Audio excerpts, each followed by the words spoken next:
Praise the லார்டுங்க. நம்ம அநேக வேலைகள்ல ஏதாவது ஒரு தப்பு பண்ணிடுவோம் இல்லையா?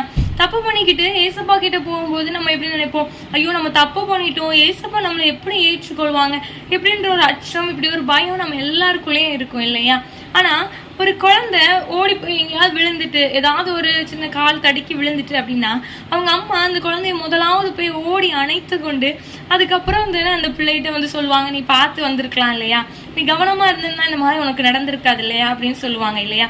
ஆனா அதே போலதாங்க நம்மளுடைய ஆண்டவராகிய இயேசு கிறிஸ்துவும் நம்ம எந்தெந்த வேலைகள்ல விழுந்துட்டோம் அப்படின்னு தெரிஞ்ச உடனே நம்மளை வந்து வெறுத்து விடாம நம்மளை ஓடி வந்து அணைக்கிறவரா இருக்கிறார். இன்னைக்கு நம்மளும் அநேக நேரங்கள்ல விழுந்திருப்போம், ஏதாவது பாவங்கள் மூலமா விழுந்துருவோம், இல்லைன்னா ஆண்டவருக்கு பிரியமில்லாத வார்த்தைகளை பேசி நம்ம வந்து ஆண்டவரை விட்டு தூரம் போயிருப்போம். ஆனா ஆண்டவர் இப்ப நம்ம கிட்ட என்ன தெரியுமா எதிர்பார்க்கறாங்க, நம்ம வந்து ஏசப்பா கிட்ட போகணும் அப்படின்னு சொல்லி எதிர்பார்க்கறாங்க.